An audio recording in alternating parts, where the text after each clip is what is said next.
Okay, our topic is free trade. Free trade policy is one which does not impose any restriction in the exchange of goods and services between countries. There is a free movement of goods and services between countries. That means free trade. Okay. After free trade policy is one which does not impose any restrictions in the exchange of goods and services. The country can exchange goods and services freely. Free trade. And there are many arguments for and against free trade. The following are the main arguments in favor of free trade. And first one is one of the four arguments, favor argument for the free trade is benefits of specialization. Okay, we already looked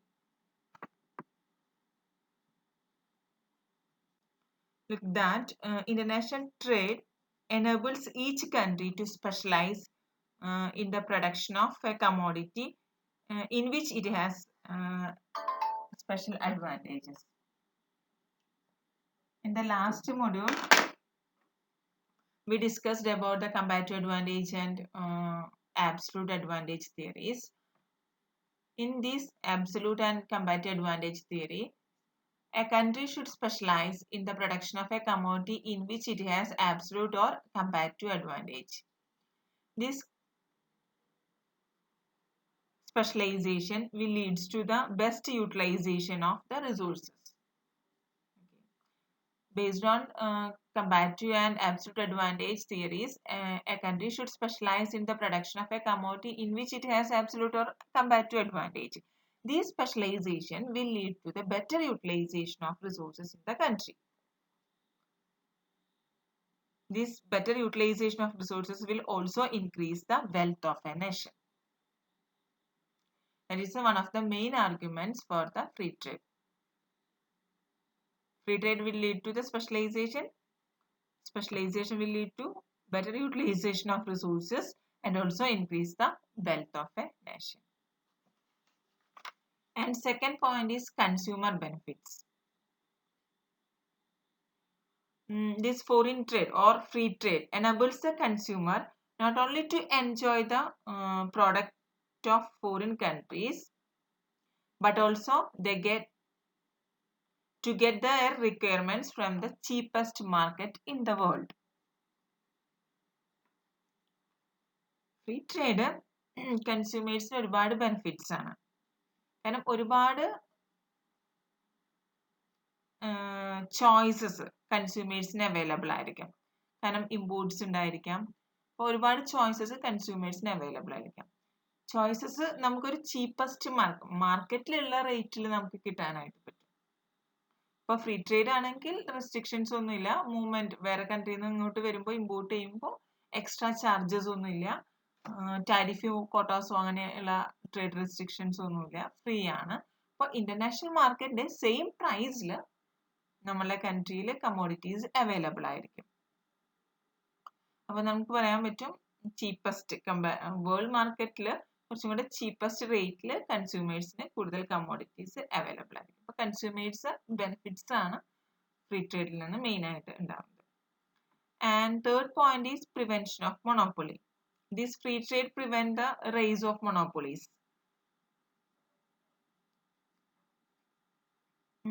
Because monopoly can be controlled by importing goods from abroad. Abroad നിന്ന് നമ്മൾ import ചെയ്യുമ്പോൾ നമുക്ക് ഇവിടെ domestic ആയിട്ട് monopoly enjoy ചെയ്ത ഫേമിന് അതൊരു ത്രെട്ടാണ്. അത് prevent ചെയ്യും. ഇന്റർനാഷണൽ ഫ്രീ ട്രേഡ് ഉണ്ടാവുമ്പോൾ നമ്മുടെ കൺട്രീസിൽ മൊണോപ്പൊളീസിന് ഒരു പരിധി വരെ നമുക്ക് പ്രിവെന്റ് ചെയ്യാനായിട്ട് പറ്റും. അപ്പോൾ ഇതൊരു മൊണോപ്പൊളിയെ പ്രിവെന്റ് ചെയ്യാനായിട്ട് സഹായിക്കും. And next point is industrial and agriculture development. നമുക്കറിയാം ഇൻഡസ്ട്രിയോ അല്ലെങ്കിൽ അഗ്രികൾച്ചർ ഡെവലപ്മെന്റിന് കുറേ പുതിയ വെറൈറ്റീസ് ഓഫ് സീഡ്സ്, ഫെർട്ടിലൈസേഴ്സ്, ഇൻസെക്ടിസൈഡ്സും ഒക്കെ ആവശ്യമുണ്ടായിരിക്കും. അപ്പോൾ ഫ്രീ ട്രേഡ് ആണെങ്കിൽ അത് ഫ്രീ ആയിട്ട് നമുക്ക് അതർ കൺട്രീസിൽ നിന്ന് ഇമ്പോർട്ട് ചെയ്യാനായിട്ട് പറ്റും. അത് നമ്മളുടെ കൺട്രിയുടെ അഗ്രികൾച്ചർ ഡെവലപ്മെന്റിലോട്ട് കാരണമായിരിക്കും. അതുപോലെ most of the essential inputs four agriculture or industry we can import from the other country. So this also encourages the industrial development of a nation. And fifth point is international payments. This movement of goods from one country to another definitely facilitates the payments of debts. Okay. By exporting more goods than import, a country can repay its debt. ഒരു കൺട്രിയിൽ നിന്ന് വേറെ കൺട്രിയിലോട്ട് ഗുഡ്സിന്റെ movement ഉണ്ടാകുമ്പോൾ അവിടെ ഒരു international debts ഒരു payments of ഡെറ്റ്സിനുള്ള possibility ഉണ്ട്. അപ്പോൾ നമ്മൾ കൂടുതൽ എക്സ്പോർട്ട് ചെയ്തുകൊണ്ട് നമുക്ക് റീപേ ചെയ്യാൻ പറ്റും ഈ ഡെറ്റ്. അപ്പോൾ ഇന്റർനാഷണൽ ട്രേഡ് ഫ്രീ ആണെങ്കിൽ നമുക്ക് ഈസി ആയിട്ട് എക്സ്പോർട്ട് ചെയ്യാനായിട്ട് പോസിബിൾ ആവും. പക്ഷെ നമുക്ക് ഈ നമ്മൾ വാങ്ങിച്ചിട്ടുള്ള ഡെറ്റ് പേ ചെയ്യാനും, കാരണം ഫോറിൻ കറൻസീസ് നമുക്ക് കിട്ടും, നമുക്ക് ഈസി ആയിട്ട് അത് ഫോറിൻ പേയ്മെന്റ്സ് നടത്താനായിട്ട് പറ്റും. അപ്പോൾ ഇന്റർനാഷണൽ പേയ്മെന്റ്സ് ഒരു ഫാക്ടറാണ് free trade. And sixth point is famine relief. During the times of famine foreign trade will help the nation through the importing goods and services. നമുക്കൊരു ഫാമിൻ സിറ്റുവേഷൻ ആണെങ്കിൽ other കൺട്രീസിൽ നമുക്ക് easy ആയിട്ട് import ചെയ്യാൻ പറ്റും, free trade ആണ് നമ്മൾ follow ചെയ്യുന്നതെങ്കിൽ. അപ്പോൾ നമുക്ക് ഒരു പരിധി വരെ നമ്മൾ ഈ ഫാമിനെ ഓവർകം ചെയ്യാനായിട്ട് പറ്റും അതർ കൺട്രീസിൽ നമുക്ക് ഇമ്പോർട്ട് ചെയ്തുകൊണ്ട്. Okay. And seventh point is international monetary system.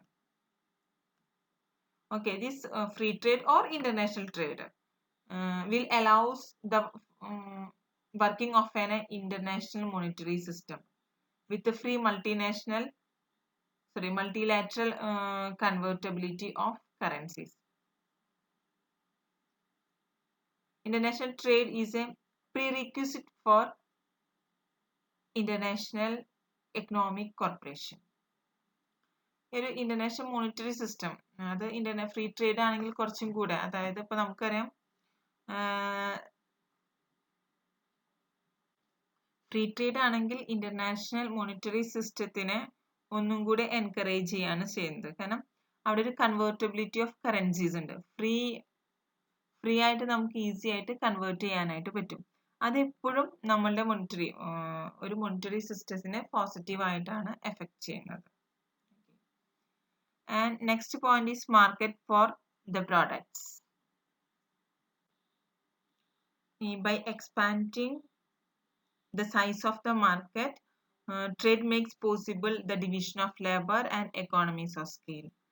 Size of market increase ചെയ്യുന്നതിനനുസരിച്ച് division of laborഉം economies of scaleഉം ഉണ്ടാവാനുള്ള പോസിബിലിറ്റി ഉണ്ട്. അപ്പം ഒരു എക്കണോമിക് ഡെവലപ്മെന്റ്, എക്കോണമീസ് ഓഫ് സ്കെയിലോട്ട് വന്നു കഴിഞ്ഞാൽ ഒരു എക്കണോമിക് ഡെവലപ്മെന്റിലോട്ട് കൺട്രി പോകാനായിട്ടുള്ള ഒരു ഫാക്ടർ ആയിട്ട് നമുക്ക് ഫ്രീ ട്രേഡിനെ പറയാനായിട്ട് പറ്റും. Okay. Next point is new technology and product. Actually international trade actually is A vehicle for the transmission of new technology, new ideas, new managerial skills, new services, new products etcetera.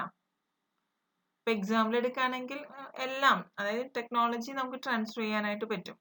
Free trade ആണെങ്കിൽ ഒരു കൺട്രിയിൽ നിന്ന് free ആയിട്ട് other കൺട്രിയിലോട്ട് പോകും. നമുക്കറിയാം Japan എന്ന് പറയുന്ന country ഒരു പീരീഡിൽ അത് റിവേഴ്സ് ടെക്നോളജി കൊണ്ട് ഡെവലപ്പ് ചെയ്തിട്ടുള്ള ഒരു കൺട്രി കൂടിയാണ്. ഒരു കൺട്രി ഫ്രീ ആയിട്ട് എന്തെങ്കിലും ഒരു ടെക്നോളജിക്കൽ ഓട്ടോമൊബൈൽസ് ആയിരിക്കാം, ദെൻ അവർ ഇമ്പോർട്ട് ചെയ്യണം, ജസ്റ്റ് അവരത് ഓപ്പൺ ചെയ്തിട്ട് ആ ടെക്നോളജീനെ അവർ പഠിച്ചെടുക്കുകയാണ് ചെയ്യുന്നത്. പിന്നെ അവർ ആ മാർക്കറ്റ് ഒരുപക്ഷെ ലീഡ് ചെയ്യുന്ന സിറ്റുവേഷൻ വരെ ഉണ്ടായിട്ടുണ്ട്. അപ്പം ന്യൂ ടെക്നോളജീസും പ്രോഡക്റ്റും ഒക്കെ നമ്മൾ ഷെയർ ചെയ്യാണ് ഫ്രീ മൂവ്മെന്റ് ആണെങ്കിൽ. And 10th point is international capital flows. Of course free trade will stimulates and facilitates international capital flows mainly from developed countries to developing countries. Capital flows നന്നായിട്ടുണ്ടാവും. Developed കൺട്രിയിൽ നിന്ന് ഒരു developing കൺട്രിയിലോട്ട് ഒരു ക്യാപിറ്റലിന്റെ ഫ്ലോസിനുള്ള possibility free trade ആണെങ്കിൽ നന്നായിട്ടുണ്ടായിരിക്കും. And research and development.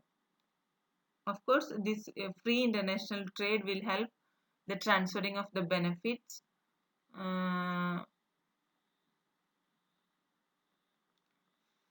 from research and development to developing countries. അതായത് research and development, international trade research and ഡെവലപ്മെന്റിനെ പ്രൊമോട്ട് ചെയ്യും. ഇത് എപ്പോഴും അഡ്വാൻറ്റേജസ് ആണ് ഡെവലപ്പിംഗ് കൺട്രീസിനുണ്ട്. കാരണം റിസർച്ച് ആൻഡ് ഡെവലപ്മെന്റ് എപ്പോഴും നടക്കുക ഒരു ഡെവലപ്ഡ് കൺട്രീസിലാണ്. അപ്പൊ നമുക്ക് ഫ്രീ മൂവ്മെന്റ്സ് ഉണ്ടാവുമ്പോൾ ആ ഒരു നമ്മളുടെ കൺട്രീസും അത് പ്രൊമോട്ട് ചെയ്യാനായിട്ടുള്ള ഒരു പോസിബിലിറ്റി ഉണ്ട്. And 12th point is competition.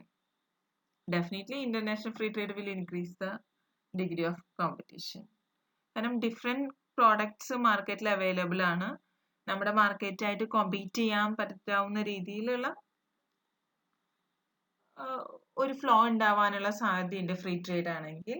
അത് നമ്മളുടെയും എഫിഷ്യൻസി കൂട്ടാനുള്ള ഒരു പോസിബിലിറ്റി ഉണ്ട്. അപ്പോൾ ഇന്റർനാഷണൽ കോമ്പറ്റീഷൻ എന്തായാലും ഫ്രീ ട്രേഡ് ഇൻക്രീസ് ചെയ്യും. And last point is improvement in wellbeing.